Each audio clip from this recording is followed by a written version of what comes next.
I have a question for the scriptures. How's that? Sound good? But in any event, what I was thinking about today for class was last time we were talking about the scriptures, and I wanted to get super practical for the last class before the break. And what I wanted to do was actually see if we could apply scriptural knowledge in daily life. Alright, but as a brief summary, this is Spirituality of Yoga. Yoga was first discussed, delineated in the scriptures of India. We were doing a series called The Foundations of Yoga, talking about what yoga actually is from a scriptural basis. And then the last class, we introduced a few of the scriptures. Today I actually want to read from it. And I actually want to just sit in this because we've talked about it a lot, but we only get a chance to read a little bit. So I want everyone to hear from the scriptures themselves, and so that you can actually feel that. But in the beginning, what I want to do is start with a brief meditation. So the people who've been here, why is this a golden opportunity to practice yoga? As in, because we can't control the environment, we can't control what's going on, and there's energies within us and outside and everywhere. And the whole point is to be able to find that grounding and that still point wherever and ever where we are. True, but let's make that more, what I'm pointing to is, because it's spirituality of yoga, how is it yogic? Specifically yogic. Well, because the point of yoga is to unite the soul with the big soul. And that only will happen when the workings of the mind come to a cessation, which is focus, stillness. Did I say that last week? I believe I read in a book. Okay, did you hear that? So definitionally, how about this? We start. A lot of people may have heard that yoga means union of mind, body, and spirit, or just don't know. Yoga refers to the union, the term means union, and refers to the union of the soul with the supreme soul, or the divine, God. And it's accomplished through bringing the mind to absolute stillness. So prior to bringing the mind to absolute stillness, we have to be able to control it. In fact, I was talking with a client yesterday, and we were talking about this and that. And all of us have our things going on, right? We liken the mind to a bridge, right? It's between two warring armies fighting over territory. And the bridge is the key to this territory. So whoever holds the bridge takes the territory, right? And the territory literally, and this is true, and this goes big, so start thinking big, is your soul. And so there are forces and energies that would pull you away from the nature of your soul. If those forces hold the bridge, the mind, they win, they hold the territory. You, the soul, are pure consciousness. You can assert yourself. If you take the bridge, then you gain your whole self. Does that make sense? Mm-hmm. So literally the mind is the key to it all. I forgot who said it, and I need to look it up. It says, the mind can turn a hell, can make a hell out of a heaven, and a heaven out of a hell. Are you sure? It may have been Voltaire. We need to check this. Shakespeare. Are you sure? It may have been Voltaire. I am. Okay. Good. And so yoga said that before Shakespeare. It says actually in the scriptures, a scripture called the Amrit Bindu Upanishad. Her name is Amrit. And it says, for man, mind is the cause of bondage and mind is the cause of liberation. There are 4 main paths of yoga that we covered in this series, but the one which specifically deals with grabbing control of your mind through meditation and through other practices, one of them being asanas. Asanas are meant to bring the body's energy under control so you can meditate. Has anyone ever heard that? That this was the actual purpose of asanas, right, in the yogic system? It's actually, the purpose of asanas were to make the body, as it says in Hatha Yoga Pradipika, limber and free of disease, so that we could sit in meditation long enough to reach the self without the body disturbing us. And so asanas are step 3 in the Ashtanga Yoga system. The first 2 are Yamas and Niyamas, spiritual and moral codes. Third are asanas. So first you act spiritually and morally. Then you get the body and its energies under control.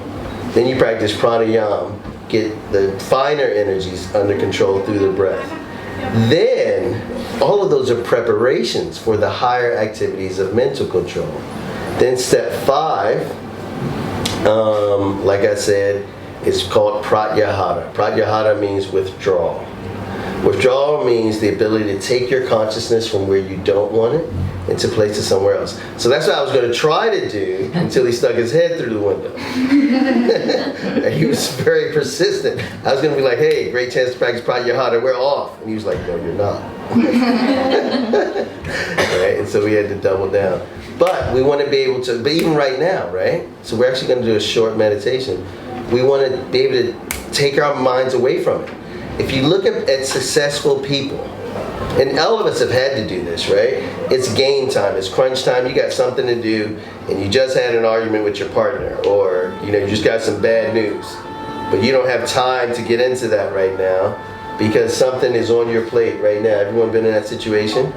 So you have to withdraw your mind from that thing and focus. Very successful people can do this very well. So pratyahara, step 5, withdrawal. Dharana is step 6, focus or concentration.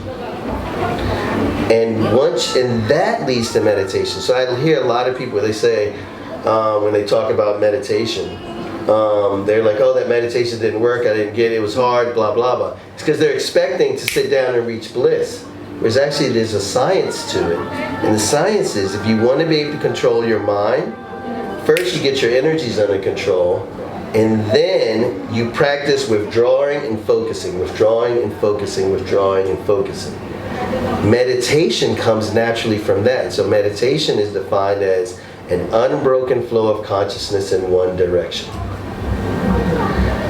When you are focused on one thing and no thought comes in, that's meditation. Typically, that's a very exalted state to reach, and it's hard to stay in that state for a long period of time. You can reach that state through other activities, right? Dancing, sports, art, music, sometimes nature. You're stunned into a stillness of the mind, right? You're totally focused, right? In Zen, this is called satori, right? Being in the zone. But yogis want to be able to enter that still space immediately. Krishna in the Bhagavad Gita, and we'll talk about that scripture, says, when the mind is stilled, the self within is already reached. And so God is the self within. To such a person, happiness and distress, honor and dishonor, heat and cold are all the same. And so what we want to do, so we're going to do this right now briefly in a meditation. So what we'll do is we'll go through a short meditation. We'll raise the vibration. This is actually good because I do a lot of mystical stuff in here. So the energy is very contained, very potent. Actually, we're surrounded by, like, this may be the most spiritual place in all of Yoga Barn in that sense. It's me. But literally though, like, you know what I mean? If you look at the pictures, I don't know how, if you're vibrationally sensitive, but yeah, spiritual things go down in here. So this could be to our benefit. So what I want to do is I want to actually sink into a short meditation, see if we can refocus. And then we're going to come out and we're going to introduce ourselves. Just say our name, where we're from, what brought us to class today. And then what we'll talk about is I'm going to read, I think, what I call them my seed verses. So I'm going to read from the yogic scriptures as they tell you what yoga is and how to use it. Does it sound like a good plan? You can do both. You can either say what brought you to class today, or you can say, I have a question for the scriptures. How's that? Sound good? And see if we got answers. Plus, I'm armed over here. Wow. So, we'll start here. Feel like bringing We were going to talk about why things are the way they are. Why is there misconceptions about yoga, the actual norm? Right? And it's because we're living in something called the Kali Yuga. So I think I'll start with that when I actually start talking. But thank you, Yuri. We appreciate it. So my name is Cosette, and I usually don't miss the mystics lessons. And yes, for this time, Monday I have the flight back home, so I have a question from the scriptures. Let's hear it. My question is, what is opening? What is opening? Yes, from the scripture. Okay, do you want to be more specific? Okay, then Open my fridge. The advice of the scripture for my new path. Oh. Let's say that Monday I have the flight back home. I'm going out from this, temple named Bali to the world. So, what's the encouragement from the scripture for me on this journey? Okay. Yeah. How about this? For that one, I don't know if the scriptures are gonna, well, I mean, they have a lot on your path, and they'll have a different message. But this is why I brought this book in here. This is called The Nature of Things. I wrote this, but these are my questions. I'm a channel. Does everyone know what a channel is? A channel is someone who can talk to non-physical beings. My principal guide is Goddess Saraswati, and she's sitting right behind this gentleman. And I was in India for 2 years, and I had some free time on my hands, and I wanted some answers. So I would ask Goddess Saraswati questions, and she'd give me answers. And so I wrote the answers down in this book, and it's called The Nature of Things. She answered, what's the nature of things? Nature of truth, love, and one of them's called The Perfect Path. Because I wanted to know, what's my path?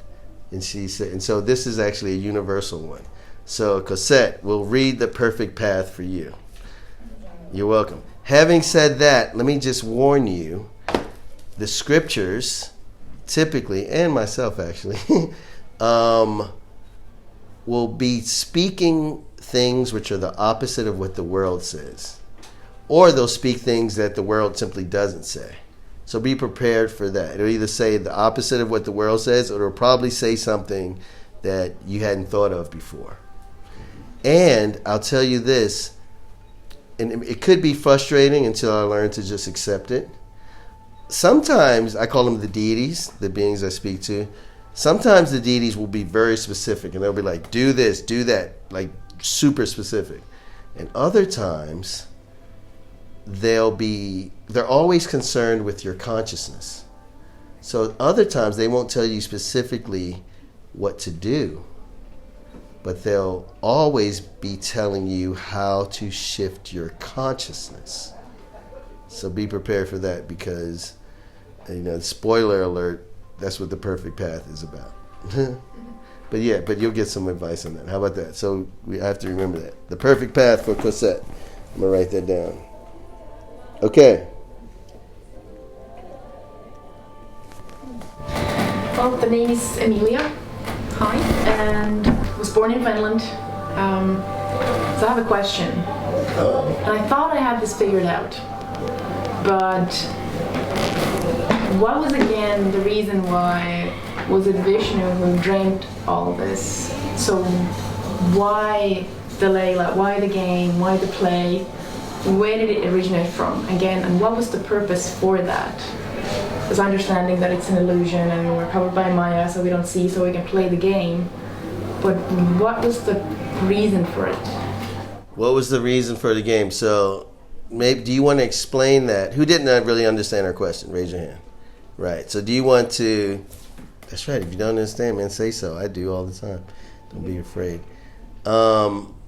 So maybe explain that more in layman's terms, to, like, if people don't... I know what you're saying, because, So why does anything exist? And right. Where did we come from? Right. I think what she was saying is... we've had some teachings that, we all came out of Source, God, and our original state is bliss. And yet we've entered into this realm of struggle, and we've had a teaching that this is still all the play of God, that all of us are souls, and God is just, playing through us, right? And she's like, well, what's the point of that, right? Typically, people ask this question, including myself, when they're in the hard part of the game. Right? So I had to figure it out, and it popped in my mind 2 days ago again. Uh-oh. What's the answer? I didn't get to so I would love to hear how the scriptures describe it. Like, what was because I remember you once mentioned it, and it was kind of, the only thing I remember was, it was pretty much like, well, might as well dream it. Like, what was the beginning point? Okay, Like, all right, here, let me say this.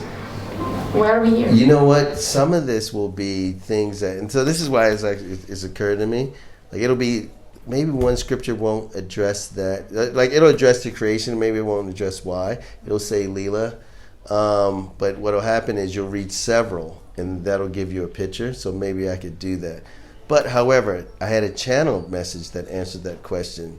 So I think, Cosette, you may have been here, and I'm going to throw a hint to the other people who were here. Archangel Metatron answered this question for us. Sada remembers, right? The answer got repeated over and over again. It became a discussion in our earlier classes. So I think Sada remembers.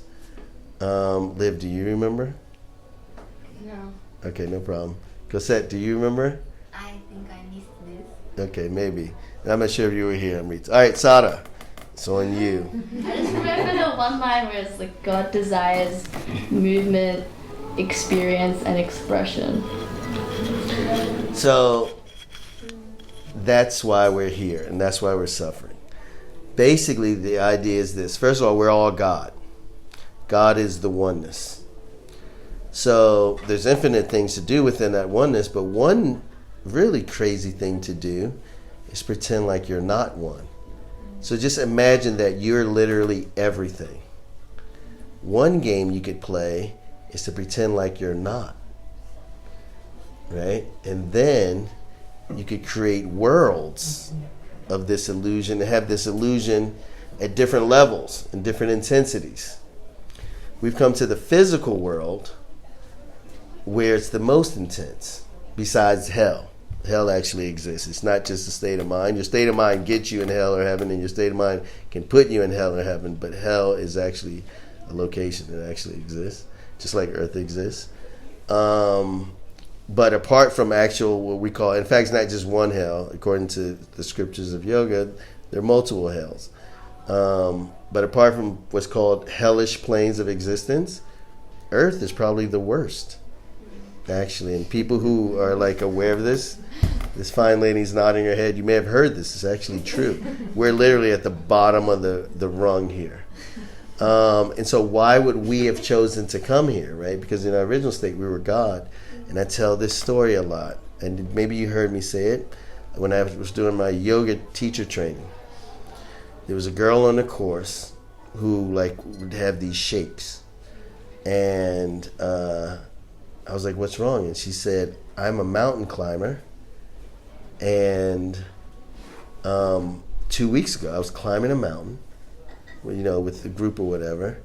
And she said, I got stuck on the side of this mountain. And she said, I did my best, and I couldn't reach the next ledge where the group could grab me. Like they were reaching, they couldn't reach me, and I couldn't reach them. I couldn't go back. So there I was, literally on the side of a mountain with, several hundred feet fall below me, and I couldn't go forward or backward. And I said, what'd you do? She said, I cried for 8 hours. And I was like, tears? She goes, I cried tears for 8 hours. And I was like, whoa, dehydrating. And then she said, I was like, well, how'd you get here? And she said, what happened was, and she said it wasn't a voice, it was a feeling, but it was like a feeling, like a voice that said, after 8 hours of crying, that said, do your best now. And she reached, and then the distance that she wasn't able to reach, she felt something push her. And she reached it, and then the other people grabbed her and pulled her up. And of course, they walked her down the mountain. She was traumatized, and she said, I still feel it in my body. I still shake. And then she said, but when I'm fully healed, I can't wait to climb again. Right? So now imagine hour 5, right? I'm sure the question of why did I do this popped up at some point during that 8-hour ordeal, right? Sure, she wasn't having fun. It wasn't a thrill. Didn't feel like play anymore, right? But that's part of the game. God's good. You're good at making the game real. Because how about this? What if you played a basketball game and you knew exactly how it was going to end? In fact, you knew exactly how it was going to go, right? It wouldn't be as thrilling. It wouldn't be as fun. Now, from our perspective, so God falls asleep and takes a very limited form. God can't be hurt, so she takes on these coverings that can be hurt. She identifies with the coverings. The coverings are your physical body, your mental body, your mind, your emotional body, your feelings, your intellectual body, your intellect. These are coverings on the soul. They can be damaged, but the soul within can't. But the game is for you to identify with those things that can be damaged, and so that you feel the stress of the game. Because if you think about it from the perspective of God, you're infinite and you're eternal. Say your lifetime is 1 trillion years. If you have a couple thousand that are difficult, when you finish with that, you're going to look back and be like, oh, that was an adventure. But when you're in it, right, and you got 1,000 years to go, it's not, it's like you wish you had done something different, right? Does that make sense? So it's, I had this beef with God too. I was like, but this is our perspective. And you know what her answer was?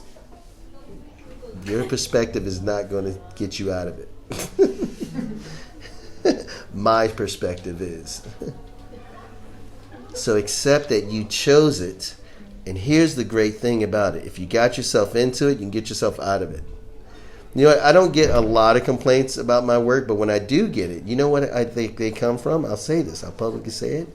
It's from people who are offended that I held them responsible for what was in their lives.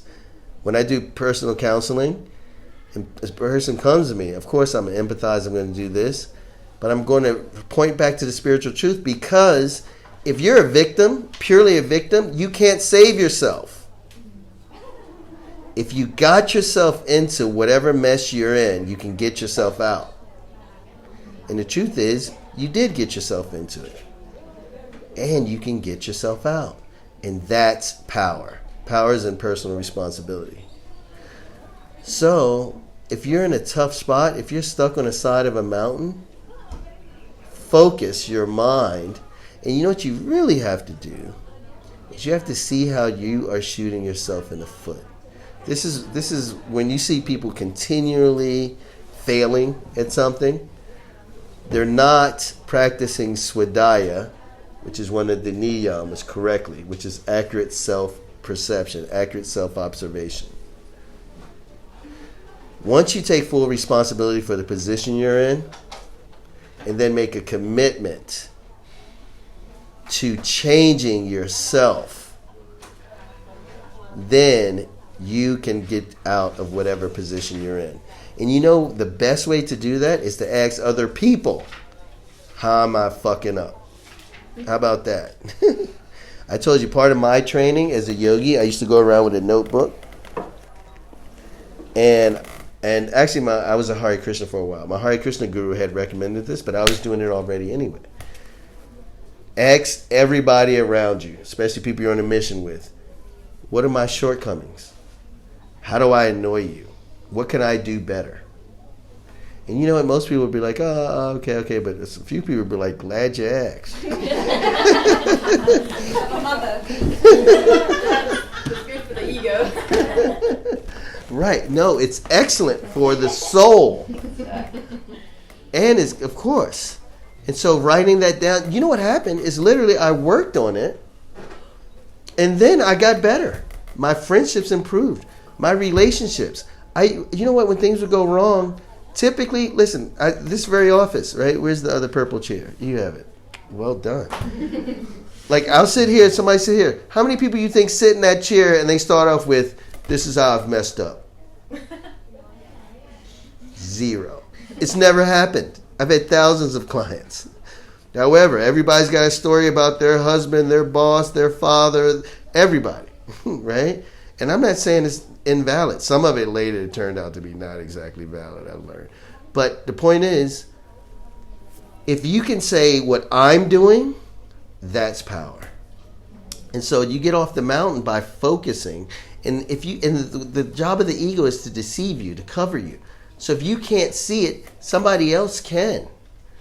And make that commitment to loving yourself enough to transcend the ego. And you do that by exposing it. We call it putting the ego on the altar. Don't defend the ego. How about that? You know what? The ego is ahamkara. In Sanskrit, it means the body of I am. It's the false self. So the ego defends itself vigorously. Don't be a part of those shenanigans. Don't defend the ego. And you know what? Because people defend the ego like they're going to die. You know what? You won't die. What will happen is you'll gain separation and begin to see yourself distinct from that thing, which is just a covering. So to answer your question, God desired movement, God desired experience, God desired expression. This is something else I learned from the Celestials. Nothing substitutes for experience. Because experience is just that. You went through it. So God wants to go through things. So she separated herself into infinite parts. And each part is going through something. And part of what we're going through is forgetting that we were the ones who did it in the first place. But that's the Leela. And it's because God is an adventurer and she wanted to do this. And you are an adventurer and you wanted to do this. And your conscious self didn't want all the results. Right? But from your highest self, you knew. So you have to return to that. And the way to do that is put the ego on the altar. Expose it. And if you find you're in these cycles, right?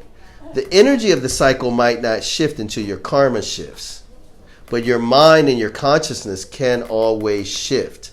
And you can handle the cycles better. Does that make sense? Even if the externals don't change, you change. And things get better. Okay, cool. That's your answer. My name is Susan. I come from Canada. Amelia brought me today. And I am here for curiosity and just listening. Perfect. Thank you for coming. Susan, I have a question for you if you don't mind. Yeah. Well, I mean, actually, maybe you stuck it out because Amelia was going to stick it out. But I have this question I'm going to ask everyone else after everyone introduces. I want to know why so many people stuck it out through, our little intro. By the way, it seems like ancient history now, right? We're all cozy. But why'd you stay? Curiosity to see how I reacted to it. So really aware of how that was interacting within me.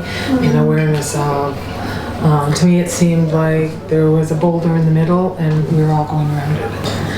And compassion for the boulder because eventually we'd all be past it and it'd still be left there as the boulder.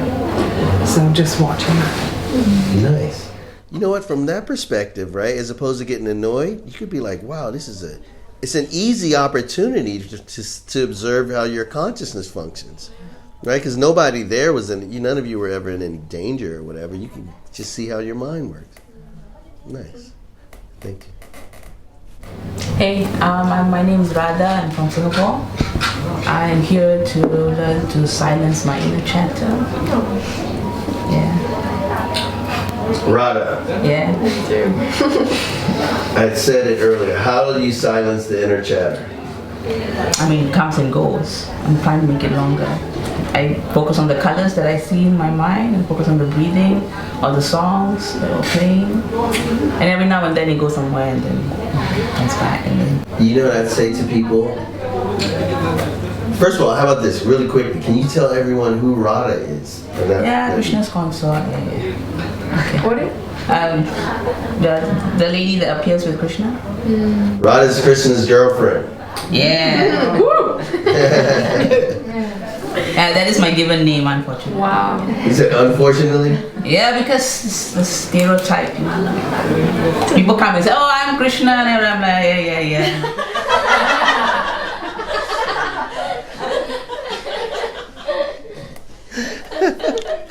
Sorry you have to go through that. All right. So what I was going to say was, because the way I'm thinking is because Krishna says, again, in Bhagavad Gita, so in terms of the mind, right? So Krishna tells Arjuna, his disciple, you have to control your mind. And he tells him why. And Krishna says something that the Buddha's disciples said to him similar. He says, Krishna, I don't think I can do it. He said, the mind is restless, turbulent, obstinate.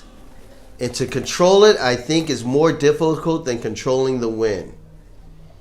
How many people have felt that? Actually, he goes further. He says, not him, but it's been said that controlling the mind is like trying to catch the wind with your hands. So Krishna said it's true. It is undoubtedly very difficult to control the restless mind, but it is possible in two ways. So this is how you end the chatter. Suitable practice. So what is suitable? First, practice which applies the science of things. Yoga is a science of controlling your mind, and I just gave you basically a summary. You have to practice withdrawing. And you know what? For some people it's easier, and some people it's harder. And when people say like, oh, it doesn't come, it is easy to me, it's to others. I'm like, well, do it hard then. But that's what you have to do. Suitable practice. And also, practice isn't suitable until it becomes daily, and it doesn't become super effective and becomes constant. Constantly withdraw your mind. I always say this, don't even give it a chance to run away. As soon as you find yourself running away, come back. The more you do that, the more constant your practice, the more it'll settle down. Is it like increasing your awareness as well? Because sometimes when I'm not aware, then the thought is sort of gone. And then when I'm aware, then of course I'm bringing it back. But when I'm not meditating, I'm trying to be more aware of the senses, stuff around you. Yes, absolutely. Absolutely. However, I think it was maybe Carolyn Miss who said this. And she said there was this argument that, this New Age argument, all you have to do is be aware, be fully aware of a problem and watch it disappear. And Carolyn Miss was like, bullshit. She was like, awareness is awareness, and which is good. You need that. But awareness alone doesn't change anything. So then you're aware, but then you have to act. The action is withdrawal. But you need a focal point. You need a positive focal point. Amma, the hugging saint, said, you must learn the art of replacing a negative thought with a positive thought. William James, a great American psychologist, said, the greatest power the human being has is the ability to choose one thought over another. You must constantly, incessantly neutralize negative thoughts by cutting them off and then replacing them with a positive. And the more you do that, the more positive thoughts will become the norm, and the quicker you'll be able to get out. So it's a matter of practice. That's the first thing. He says suitable practice, and then he says detachment. Most of our suffering is coming, actually Buddha says all of our suffering is coming from desire. Right? And attachment is a form of desire. So detach from these things you think you need. I say this all the time when people come in, they talk about this or that. If you detach, you can't let go of something that God has meant for you. You can't. It'll come back. It'll stay. It'll be different forms. So you can't lose detaching from anyone or anything, because what's yours was for you will remain or return. But you have to let go. Sometimes in deep meditation, after complaining for hours about how everything's unfair, I'll get there and I'll see it's me holding on. Anyone ever felt that? Anyone ever discovered that? It's actually me holding on to the source of my pain and then complaining about it. So it's a letting go, and it's a constant practice. So there you go. That's an answer for the scripture. Scriptures came through. Ding, ding. Yes. Meditation comes easier First of all, also when you're detached, you have less mind clutter. The more attached you are to things, the more clutter is in your mind. But yes, meditation comes easier the more you practice these steps, for sure. But especially the higher steps. Withdrawal and focus, right? That's really the key to meditation, right? Just to be able to just go stop. And you know how you get that is you have to realize that the mind is something different from you. The ego is something different from you. When you see it as what it is, a foreign entity. Bhakti Tirtha Swami was my Hare Krishna guru. He said, you have to look at the mind as a clown that's trying to make you look like a fool 24 hours a day. Right? Krishna says it, Bhagavad Gita, for one who is control the mind becomes the best of friends. It's a great tool. But for one who has failed to do so, the mind remains the greatest enemy. So he says remains. That means by default, your mind is your enemy. Treat it as such until you conquer it. Then it'll be your friend.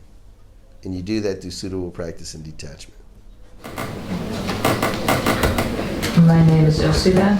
I'm coming from France and from Germany, I think. And I have a question. I always meet, I go very often to India, and I meet always people there who are wandering scriptures. They know everything about this aura, this and that, and so on. Is it really necessary to know all that? Isn't it enough just to let go, as you explained before?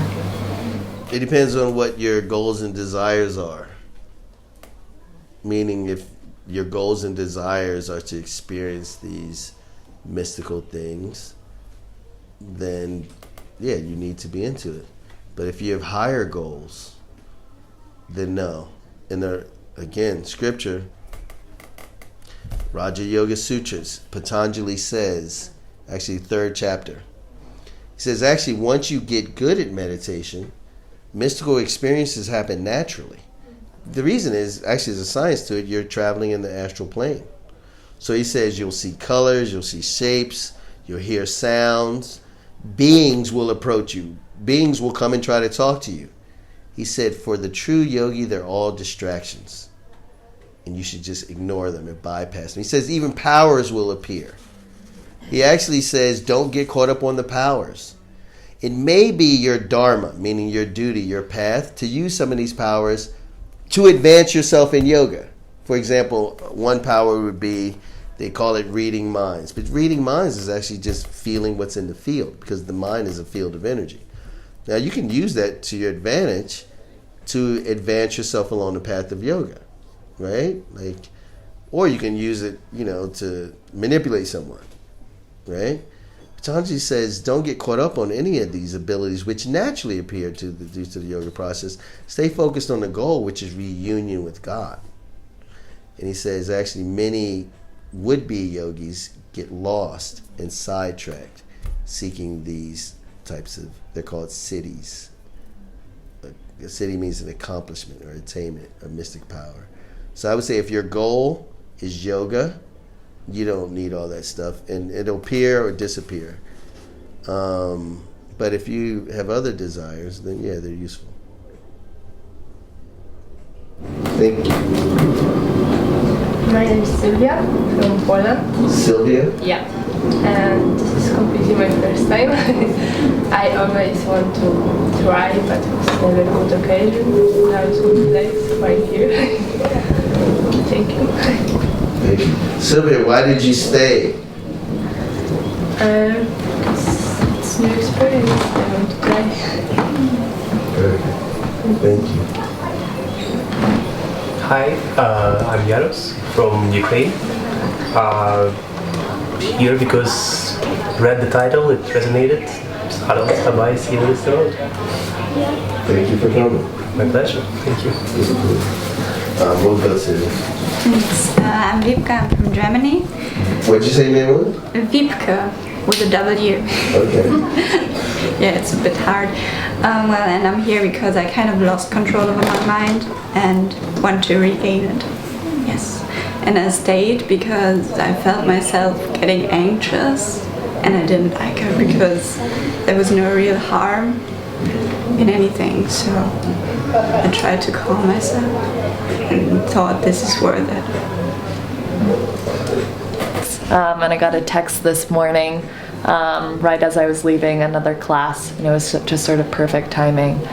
So I'm excited to be here. I've always been really interested in sort of the philosophy and spirituality behind yoga, and I've been trying to learn on my own, but I think it's always nice to hear from other people. Yeah. Thank you for coming. Why'd you stick it out? He actually reminded me of someone I knew.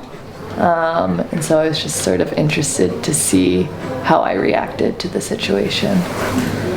Yeah. Oh, so you guys were using it as an opportunity for personal growth. Nice. Thank you, Sam. Who texted you? Sarah.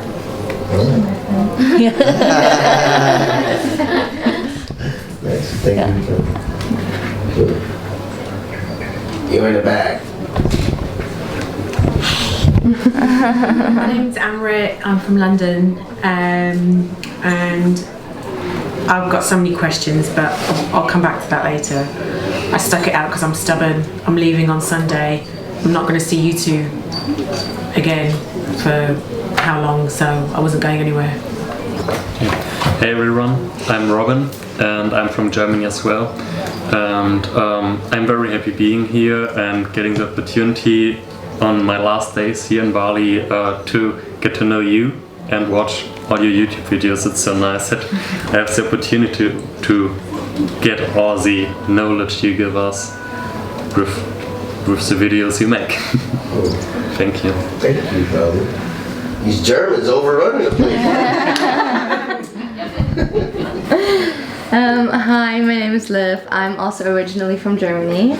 And I stuck it up because I didn't want this precious, holy space of community and truth be interrupted by that kind of energy. And that was kind of my intention, that we stay in the peaceful space. Something quickly about yoga, and it's just to confirm what yoga is. So this is from a text. See, these are my favorite scriptures. Okay, so the Mahabharata means the great India. Maha means great, Bharat means India. The Mahabharata is the great epic of India. Literally, it's the best story that's ever been told on earth, hands down. I'm telling the truth. It's now it's also been added to a lot, and there's tons of versions of it. But this is what it says about itself, and it's true. So how about this? I'm going to put forth an argument, and I back it up. I've studied the basics of a lot of different spiritual things. I was led to do that, and my guides led me into yoga.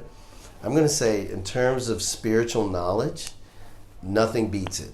I don't think anything beats. So these scriptures come from what's called Sanatan Dharma, which is a term for Hinduism. Sanatan Dharma means the path, duty, the way.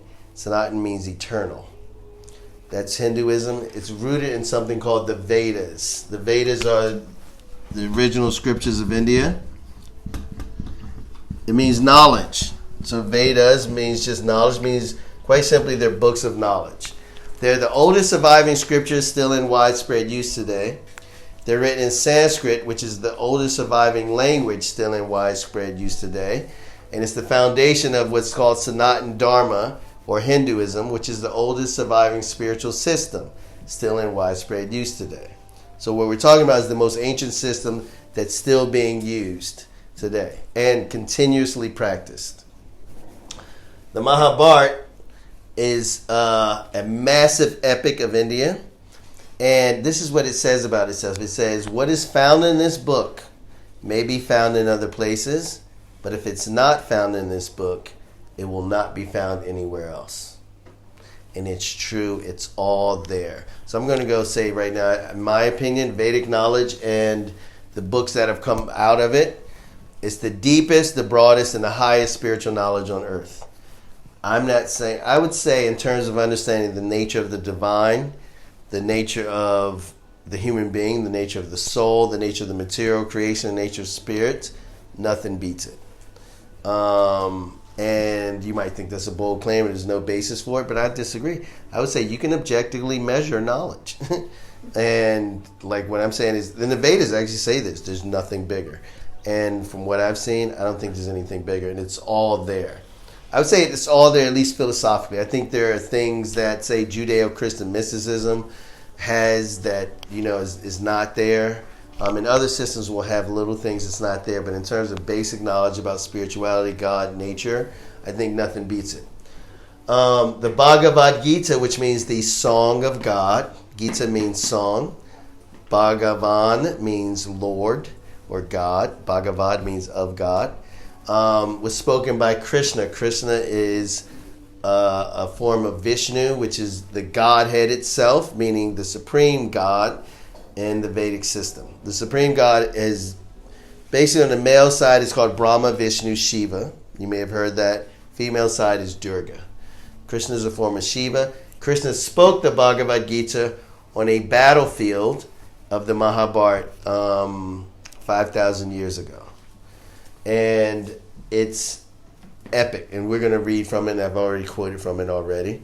But it's epic. In fact, the whole Bhagavad Gita is about yoga. And it basically is about karma yoga, which is the yoga of devoting your actions to God, through in that way attaining union with God. Bhakti yoga, devoting yourself to God and attaining union through devotion. And then Jnana yoga, applying wisdom to unite with God. And so this book, and it doesn't talk about asanas. In fact, asanas don't really gain any prominence in yoga until around the 16th century with a book called the Hatha Yoga Pradipika. And even then the yogi Swatmaram says, I'm only writing this and teaching about asanas and kriyas and such so that you can move higher to the states of Raja Yoga, which involve meditation. So Bhagavad Gita is probably one of the foundational texts of yoga itself.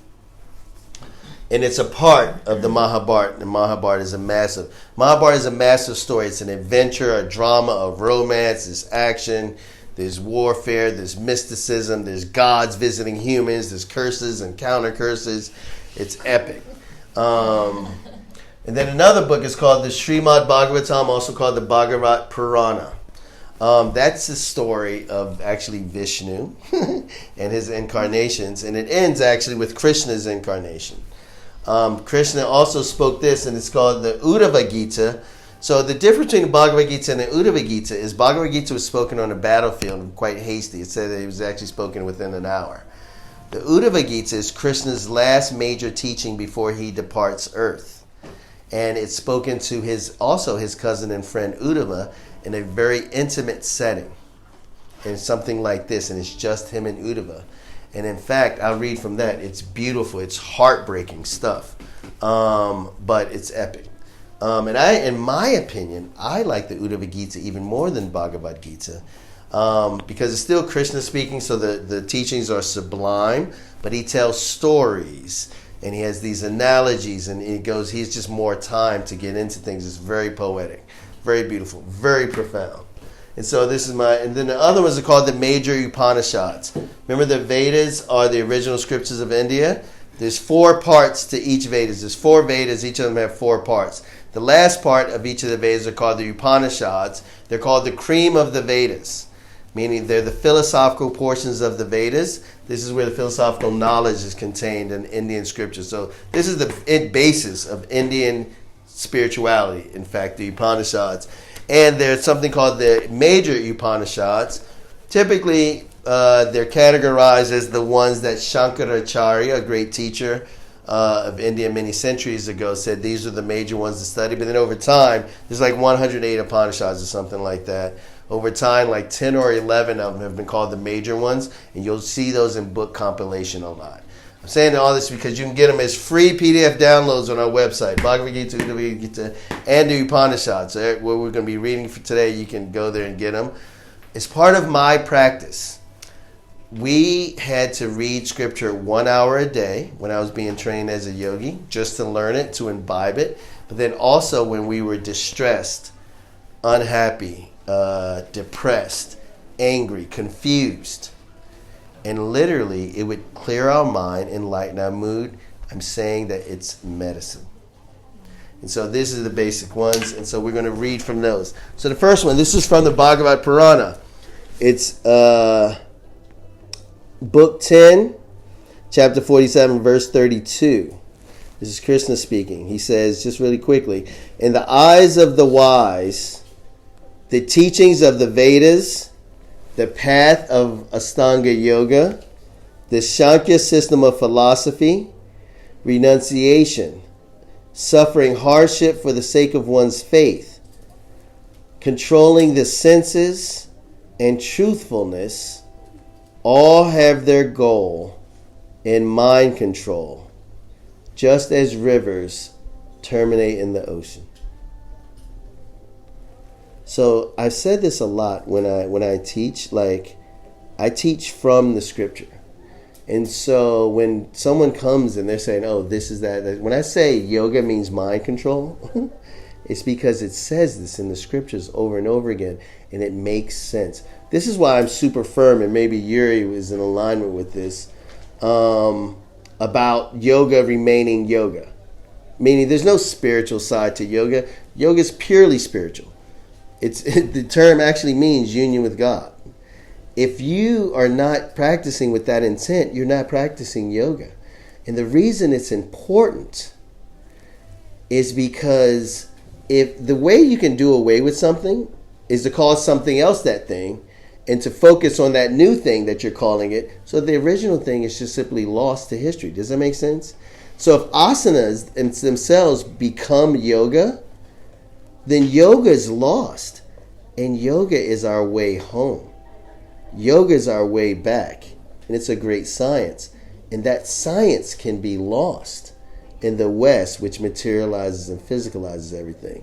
So I'm not a fan of it. And I think it would be a great thing for all yoga teachers to have to know what the Yamas and Niyamas are. How many people would agree? Right? How about that? As a foundation, how about if you have a yoga teacher certificate, just know what those two things are. Just know what the foundations are. Right?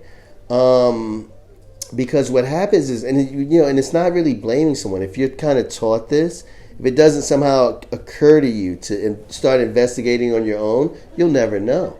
And if it's being taught, in mass, then that becomes the norm. Oh, I said that's what I was going to do. I said I was going to talk about why things are this way. And I wanted to talk about something called the Kali Yuga. Has anyone ever heard that term? Yeah? Okay. Who can tell me, what was your name again? Yusula? Yusula. But in Asia I'm Ushi. In Asia you're Rishi? Ushi. There are 4 yugas, and the last and the worst one is Kali Yuga, and we are in it. Okay, tell us more. What are yugas? What are yugas? It's a certain number of several centuries and years and years and years, and it seems that in the beginning it was much better, and then it goes down, down, down. And Kali Yuga is the end of everything. Right. So according to Vedic philosophy, the earth goes through spiritual seasons. And some people break this down by saying that our solar system which it is also, how earth revolves around the sun, our solar system revolves around larger planetary structures. And some people say that just as when Earth is at its further point in its orbit, and especially if it's tilted on its axis, obviously winter ensues, right? And then when it's closer to the sun and it's tilted on its axis so that part of the sun is closer, you get warmer weather. So it says that some people opine this, I haven't investigated myself, that as we get further and further out from the center of our galaxy or whatever, maybe the universe, then that's when the darker times come, and as we get closer, the lighter times come. I'm not sure if that's the case, but I am sure that the Earth goes through cycles.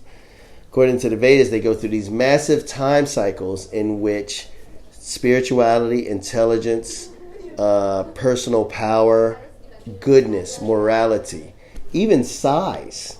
They say actually even the size of things. Anybody ever seen what's the TV show, like Ancient Aliens or something, where they talk about like all these giant skulls that have been founded? You know what? The Vedas say that actually everything was much bigger in earlier yugas. So yuga means an age. And actually, it actually even says this, and it said this before you were finding all this stuff. So don't doubt it. I mean, don't absolutely dismiss it. It may actually be the case. It actually talks about that, and it said that human beings will shrink and become diminutive in Kali Yuga. They were like trees will be smaller, and everything will be smaller. It actually says that in the scriptures. And you know what's amazing is there's this scripture, the Mahabharata. So Yudhisthira is a king, and he's been exiled to the forest with his brothers, and a sage named Markandeya arrives, and he's blessed with eternal life.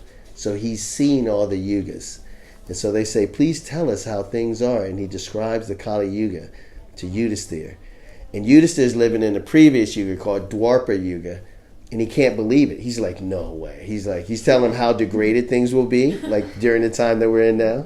And Yudhisthira can't believe it. He's like, no way. He goes, please do not doubt my words. I've seen this many times. So we're going to read from that. But so basically what happens is the first yuga, or the highest yuga, is called Satya Yuga. What does Satya mean?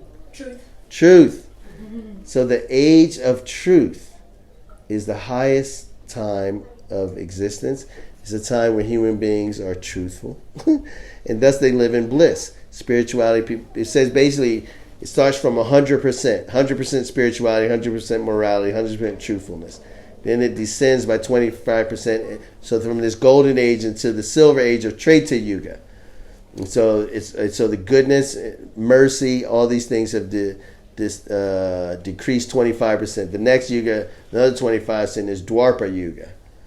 And then the last one, so that's called the gold age, gold, silver, bronze, and then Kali Yuga, the fourth yuga, is called the Iron Age.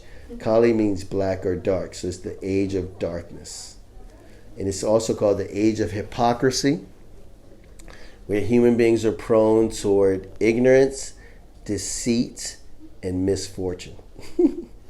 And Narada Muni, who's a great sage in the Vedic system, says, during the Kali Yuga, the unrighteous will be exultant. That means they'll exult. That means they'll be celebrating. And the righteous will be always depressed.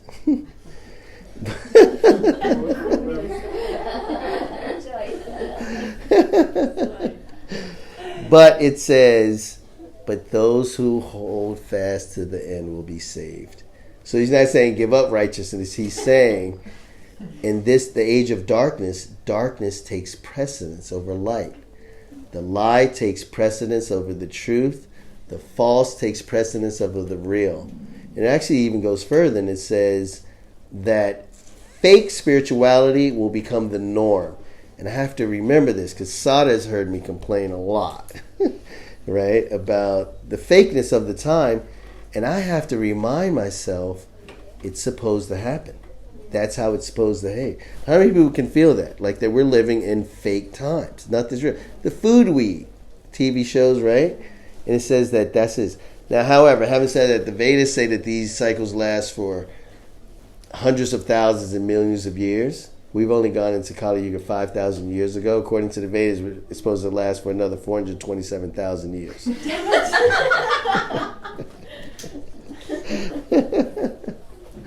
However, I don't agree with that, and I don't think most people do. So I think it's not perfect. What we've heard, how many people have heard that we're actually going to be coming out of it, that we're going to be entering the golden age, right? And a lot of new age talk is out there, like changing to 5D and et cetera, I'm pretty sure that that's true. And there's greater reasons that the Vedas don't talk about, that actually talks about in the Judeo-Christian scriptures more and better. It illuminates that there's a war going on between light and dark right now, and that even though it appears that darkness is all powerful, the light is actually winning. And it's happening inch by inch. And at some point, it'll turn over. So I'm of that opinion.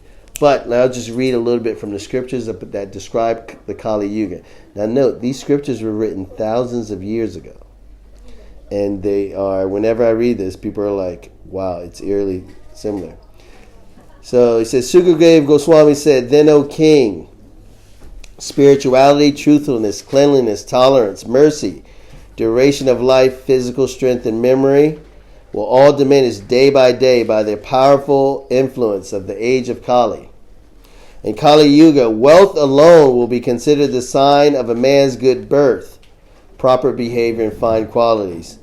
And law and justice will be applied only on the basis of one's power. Men and women will live together merely because of superficial attraction, and success in business will depend on deceit. Womanliness and manliness will be judged according to one's expertise in sex, and a man will be known as a spiritual teacher just by dressing and acting as one. A person's spiritual position will be ascertained merely according to external symbols. And on that same basis, people will change from one spiritual order to the next. A person's propriety, that means their righteousness or their integrity. A person's propriety will be seriously questioned if he does not have a lot of money. And one who is very clever at juggling words will be considered a learned scholar. A person will be judged unholy if he does not have money, and hypocrisy will be accepted as morality. That's one of my key verses. In the age of darkness, hypocrisy is considered morality.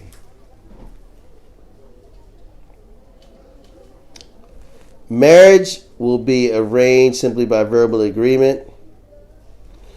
A sacred place will consist of no more than a reservoir of water located at a distance. Beauty will depend on a person's hairstyle. Filling one's belly will become the goal of life. As the earth becomes crowded with a corrupt population, whoever among any of the social classes shows himself to be the strongest will gain political power. Losing their wives and properties to such greedy and merciless rulers who will behave no better than ordinary thieves, the citizens will flee to the mountains and forests. Harassed by famine and excessive taxes, people will resort to eating leaves, roots, meat, wild honey, fruits, flowers, and seeds. Struck by drought, many will be ruined. The citizens will suffer greatly from cold, wheat, hen, and rain and snow. They will be further tormented by arguments, hunger, thirst, disease, and severe anxiety. The maximum duration of life in human beings in the Kali Yuga will at some point only be 50 years. By the time the age of Kali ends, the bodies of all creatures will be greatly reduced in size. The path of the Vedas will be completely forgotten in human society, and so-called spirituality will actually be mainly atheistic. The kings will mostly be thieves. The occupations of men will be stealing, lying, and needless violence. And all the social classes will be full of ignorance. Spiritual ashrams will become nothing more than mundane houses. Ooh. You know, I'm finding, right? You know what? I found this. I had this experience. Has anyone had this? You know what? When I'm out and about, I used to just like to go. I wanted a place to just go and pray or sit and meditate. And you know what? As time passed, less and less places that I could find. Churches had their door closed. Temples weren't open. Like yoga centers were just for money. Yoga means union with God. They were just money-making operations. Ashrams. Has anyone seen it? That ashrams now are mainly money-making enterprises? Right? I remember I went to a Buddhist temple. That man used to say prayers the whole time. I sat there with him while he said his prayers for 8 hours because I wanted to meditate. He didn't care. But when somebody came that he thought he could get some money out of, he jumped up and literally, what's the word when you like dote on someone? Do you know what I mean? He was so trying to get them. And I understood maybe he needed to support his temple, but he literally didn't care about me praying with him.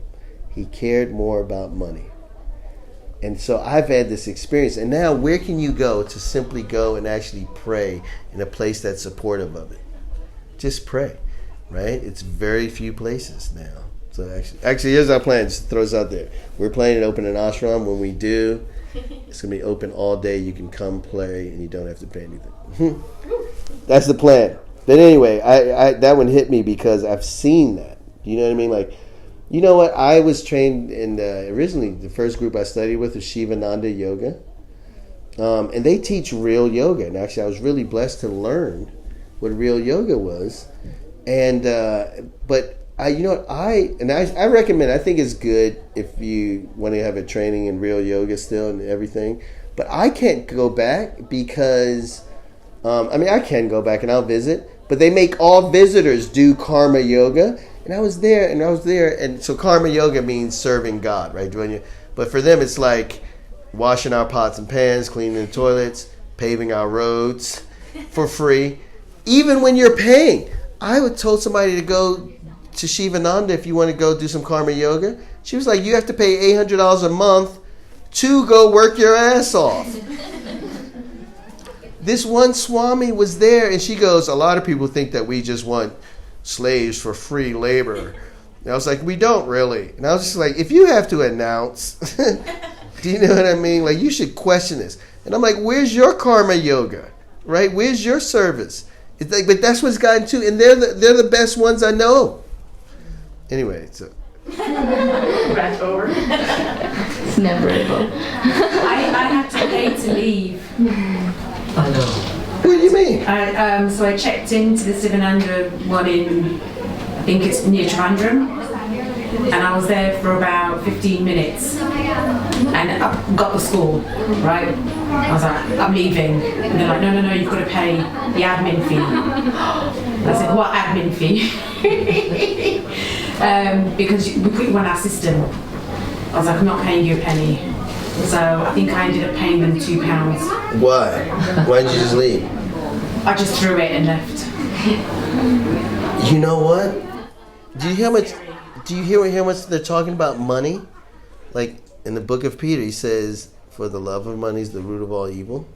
It keeps talking about this in the Kali Yuga, like everything becomes about money, right? And it's shocking to see that, right? It's so disappointing. Anyway. Kali Yuga. Okay. Sorry, I'm not agree. Really, you see what you want to see. Really, and you're looking for a place to pray. Maybe you don't need it. Everything inside. True, but Paramahamsa Yogananda said environment trumps willpower. If the people make the money, that's their business. So that's another story. If you're just involved in it or not, you decide. It's true, but what we're talking about is when you have a pervasive system in which it's harder and harder to find a place that's not doing that. I see other story, really. I see that people are meditating and trying to be good. That the world is changing for me. Okay. So we have different reality. Okay, how about this? I'm not speaking in absolutes either. Maybe I speak forcefully, it might sound like absolutes. No, I think that there is light coming, and I think there are people doing it. But having said that, I don't think what I said was inaccurate before. And also, I wasn't even stating opinions, I was stating facts. They charge you $800 to do karma yoga. If you go there, you have to work for free. They tried to tell this woman that she had to pay for something for nothing. So those aren't opinions, that's fact. But having said that, I will take your point. I think that there is, I'm not saying that everything has been conquered by darkness, but what I'm saying is these are the trends, and that's happening. And it is, I think it is getting harder and harder to find pure places of light where you can rest in that vibration. And this is what the scripture's saying as well. Having said that, I would agree that it's not absolute. But I do think we need to fortify ourselves in here, because I think a lot of people, how many people feel like they would like more opportunity for satsang? Right? How hard is it to get a meeting like this? An actual meeting like this? There's so many meetings. How many meetings can you go to where you're actually reading from scripture and sitting here? Right? That's harder and harder. And I'm older than I look. And I remember when it wasn't as hard. I remember when people weren't as money hungry. I remember when I could go into various churches. The church doors would be open. Like, I grew up Christian. They're not now. So this is my direct experience. Some things I'm giving you, like, they're physical facts. It's physical fact that I've looked for churches and haven't been able to find them. But I take your point too. Can I quickly ask, what was the citation for the environment trumps willpower? It's such a good Paramahamsa Yogananda. Param got it, yeah. Mahamsa. Yeah. So well, I was saying that to say, no, we do need environments in which life, light, and truth are dominant. And I think that they're being reduced and they're harder to find. Okay, so we keep going. Most plants, look at this. Most plants and herbs will be tiny, and trees will become like dwarfs. Homes will be devoid of piety, and human beings will become like asses. At that time, the Supreme Lord will appear on earth. Acting with the power of pure spiritual goodness, he will rescue the path of genuine spirituality. So anyway, another thing is when you ask why is it so hard, right? And it speaks to your point and a lot of us. We're living in a very difficult place in a very difficult time. And it's hard right now. It is the age of darkness. But I want to read a few more scriptures to learn how to get through it. Does anyone have any questions or any topic that we want to read from the scriptures on? No? One topic that I like is the mind. Everyone, how about that? Yeah? I have a question. Sure. So, back to what you were saying, is part of the Kali Yuga that the duality are increasing, that the more the light increases, the more the darkness increases? Okay. You know what? So this is where, good question. This is where it switches. This is where, so I grew up Christian, then my guides actually led me into yoga.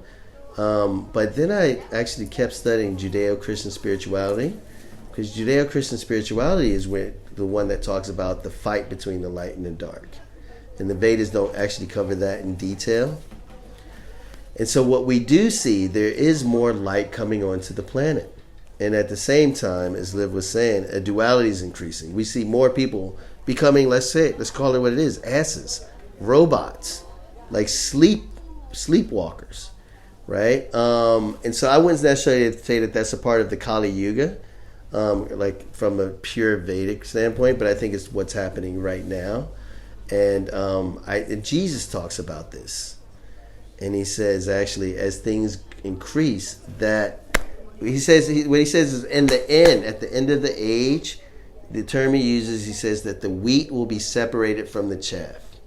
So how wheat is a kernel, and it comes in what's called a husk, right? And the husk is like a little part of the plant that's covering it. The husk is inedible, and the wheat is what you want. And so what they do is they beat the wheat. Oops, somebody's going to be coming in here in 5 minutes, 10 minutes, 15 minutes. So they beat the wheat to separate it. So Jesus said the wheat will be separated from the chaff, meaning light will be separated from dark at the end of the age. 1 second. So, in the Kali Yuga, this is a good one. I love this verse. Here's a question I have. My final 2 questions that the scripture is going to ask. How does a human being become a god? And the second one is, what's the actual secret to spiritual enlightenment? All right, ready? The perfect path. Oh, and the perfect path. Just saying. Well done. No. Okay, we'll do those three. We'll end with the perfect path. So how does a human being become a god? By remembering that he or she already is. I think remembrance is not enough, right? Well, through the perfect path. True. But the scripture is going to be succinct about it. But By surrendering. Agreed. Surrendering the ego to. Agreed. Yeah, no, I like that. And by following the perfect path, it's true. And sacralizing is the life and the body and being sacred, bringing sacredness True. into the life and the body. I like that. Sacrificing yourself for the sake of light. True. Paramahansa Yogananda Agbar's book, a sage is asked, how does a person become a god? His answer is by doing what is impossible for a human being to do. This is what the scripture says, but I think all your answers are correct. I totally agree. He says, the senses are controlled by the gods, and they are ruled by the mind, but the mind himself never seems to come under the control of any other. Amongst all the strong, the mind is the strongest, and its godlike power is fearsome. Therefore, anyone who manages to bring the mind under control certainly becomes a god to the gods. Cool. All right. Here, so really quick mic drop. All right, so really quick, the perfect path. What should Cosette do next?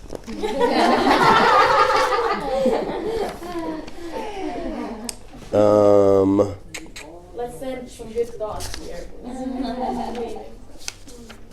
Actually, this is good. This is useful. So it says, this is a long point. I'm going to have to edit it because somebody had knocked on the door. Within you, there's a particular stream of consciousness, a soft, silent flow, a gentle issuance from source to source. Surrender fully to this elegant movement of peace. There is no struggle in this flow. There is only tender awareness. There is no craving in this flow. There is only absolute fulfillment. There's nothing to achieve in this flow. Everything is automatically accomplished.